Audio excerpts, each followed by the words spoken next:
जय हिंद दोस्तों, प्रणाम, नमस्कार। आप सभी लोग कैसे हैं? आशा हो कि आप सभी लोग ठीक होंगे। आइए आज हम रेलवे एनटीपीसी 4 मार्च 2021 के पहले शिफ्ट और दूसरे शिफ्ट में जो भी जीके जीएस से प्रश्न पूछा गया था उसको हम लोग देख लेते हैं। तो यह आपके लिए मोस्ट इंपोर्टेंट है और मेरे वीडियो को शुरू से लेकर के अंत तक देखिएगा। तो देखिए, जीके से पहला प्रश्न क्या पूछा गया था। भारत में बारन द्वीप सक्रिय ज्वालामुखी है। तो भारत में बारन द्वीप जो है सक्रिय ज्वालामुखी का उदाहरण है।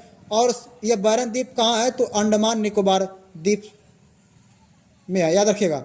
भारतीय संविधान में राज्य के नीति निर्देशक तत्व किस देश से लिए गए हैं? तो भारतीय संविधान में राज्य के नीति तत्व आयरलैंड से लिए गए हैं, याद रखिएगा। डूरंड रेखा किन दो देशों को अलग करती है?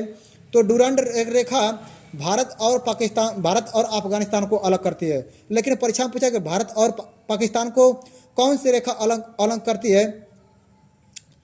तो रेड क्लिफ रेखा।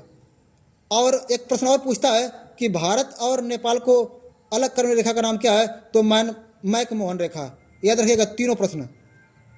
एस एल आर का फुल फॉर्म होता है स्टेटरी लिक्विडिटी रेडियो। तो एस एल आर का फुल फॉर्म होता है स्टेटरी लिक्विडिटी रेडियो। निर्मला उपन्यास के लेखक कौन है? तो मुंशी प्रेमचंद्र जी हैं, याद रखिएगा। स्कैनर एक इनपुट डिवाइस है। नरौरा परमाणु संयंत्र यह कौन से राज्य में स्थापित किया गया है? तो नरौरा परमाणु संयंत्र उत्तर प्रदेश राज्य में स्थापित किया गया है, याद रखिएगा। स्वतंत्रता भारत के संविधान सभा के अध्यक्ष स्वतंत्रता के समय भारत के संविधान सभा के अध्यक्ष कौन थे? तो डॉक्टर राजेंद्र प्रसाद थे। लेकिन अस्थायी अध्यक्ष कौन थे? तो सच्चिदानंद सिन्हा थे। पूर्वी घाट की पश्चिमी घाट से नीलगिरी की पहाड़ियाँ जोड़ती हैं। पूर्वी घाट को पश्चिमी घाट से नीलगिरी की पहाड़ियाँ जोड़ती हैं, याद रखिएगा। 3.5 इंच 3.5 इंच के फ्लॉपी डिस्क की क्षमता 1.44 MB होती है। लोहे को जंग से बचाने के लिए लोहे पर जस्ता की परत चढ़ाई जाती है। तो लोहे को जंग से बचाने के लिए लोहे पर जस्ता की परत चढ़ाई जाती है। 15 अगस्त 1947 को भारतीय राष्ट्रीय कांग्रेस के अध्यक्ष जेवी कृपलानी थी। तो 15 अगस्त 1947 को भारतीय राष्ट्रीय कांग्रेस के अध्यक्ष कौन थे? तो जेवी कृपलानी थे। बारदौली सत्याग्रह में सरदार वल्लभ भाई पटेल को सरदार की उपाधि दी गई थी। तो सरदार की उपाधि बारदौली सत्याग्रह में सरदार की उपाधि वहाँ की महिलाओं ने सरदार वल्लभ भाई पटेल को दी थी, सरदार की उपाधि, याद रखिएगा। यूएनओ का मुख्यालय कहाँ है? तो यूएनओ का मुख्यालय न्यूयॉर्क में स्थित है। न्यूयॉर्क ये संयुक्त राज्य अमेरिका में पड़ता है। यूएनओ का फुल फॉर्म होता है यूनाइटेड नेशन ऑर्गेनाइजेशन। इसकी स्थापना 24 अक्टूबर 1945 को हुई थी। इसमें अस्थायी सदस्य और अस्थायी सदस्य 10, अस्थायी 5 सदस्य हैं। कुल टोटल 15 सदस्य हैं, याद रखिएगा। 2012 में अंटार्कटिका में भारत द्वारा स्थापित अनुसंधान केंद्र क्या है? उसका नाम क्या है? भारतीय है।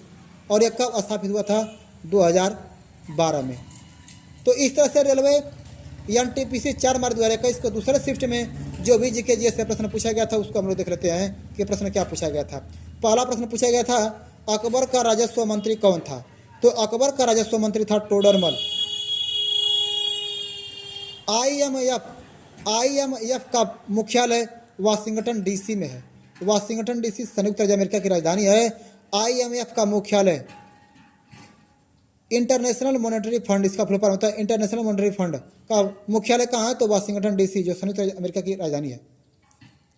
विश्व बाघ दिवस क्या तारीख को मनाया जाता है? तो विश्व बाघ दिवस 29 जुलाई को मनाया जाता है, याद रखिएगा। असहयोग आंदोलन 1920 से 1920 तक चला था और ये चौरी चौरा कांड के बाद इसको स्थगित कर दिया गया था। मतलब कि इसको महात्मा गांधी ने स्थगित नहीं कर दिया गया था, महात्मा गांधी ने इसको वापस ले लिया था। चौरी चौरा कांड जो 5 फरवरी 1922 को हुआ था, उसी में महात्मा गांधी जी ने इस आंदोलन को वापस ले लिया। जीने का अधिकार भारतीय संविधान के कौन से अनुच्छेद में वर्णित है? तो जीने का अधिकार भारतीय संविधान के अनुच्छेद 21 में वर्णन किया गया है। कीड़े श्वास नली, जिसको ट्रकिया के नाम से जानते हैं, इंग्लिश में ट्रकिया बोलते हैं, तो कीड़े श्वास नली से सांस लेते हैं। भारत के जीडीपी में सबसे ज़्यादा योगदान तृतीय क्षेत्र देता है। तो भारत के जीडीपी में सबसे ज़्यादा योगदान तृतीय क्षेत्र देता है, याद रखिएगा। प्रथम, द्वितीय, तृतीय। तो प्रथम, द्वितीय, तृतीय में सबसे ज़्यादा योगदान किसका है? तृतीय क्षेत्र का है। तृतीय क्षेत्र के अंतर्गत सेवाएं जितनी हैं सब इसमें आ जाता है।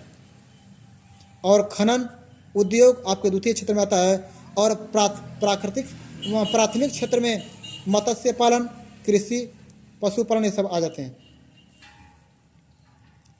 प्रांतीय स्वायत्तता को भारत सरकार अधिनियम 1935 के तहत वर्णित किया गया था।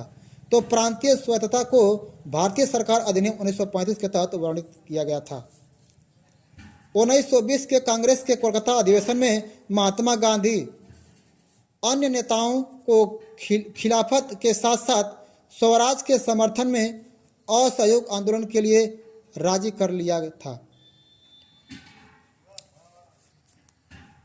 भारतीय संविधान में स्वतंत्रता, समानता और बंधुत्व का सिद्धांत फ्रांस देश से लिया गया है। तो भारतीय संविधान के प्रस्तावना में 3 शब्द जोड़े गए हैं, स्वतंत्रता, समानता और बंधुत्व। और 21 देश से लिए गए हैं, तो फ्रांस देश के लिए गए। फ्रांस की राजधानी पेरिस।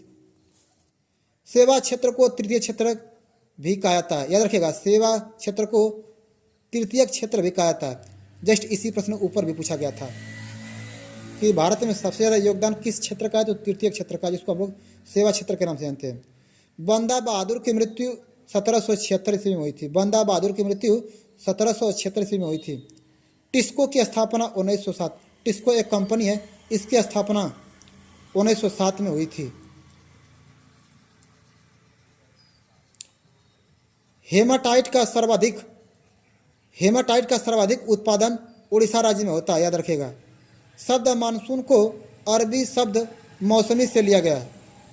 शब्द मानसून को अरबी शब्द मानसून से लिया गया है। बंगाल में स्वदेशी आंदोलन के दौरान बनाए गए तिरंगे झंडे का रंग लाल, हरा और पीला था। बंगाल में स्वदेशी आंदोलन के दौरान बनाए गए तिरंगे झंडे का रंग लाल, हरा और पीला था। तो इस तरह से रेलवे एनटीपीसी 4 मार्च 2021 के पहले शिफ्ट और दूसरे शिफ्ट में जो भी जीके जीएस से प्रश्न पूछा गया था उसको हम लोग देख लिए हैं। तो ये आप इसको देख करके बढ़िया से इसको याद करके जाइएगा। तो मेरा वीडियो पसंद है तो हमारे चैनल को लाइक, सब्सक्राइब, शेयर तथा साथ में कमेंट करें। और भाई जो ये गाड़ी घोड़े की जो आवाज़ जा रही है, आप इसके लिए हम क्षमा चाहते हैं।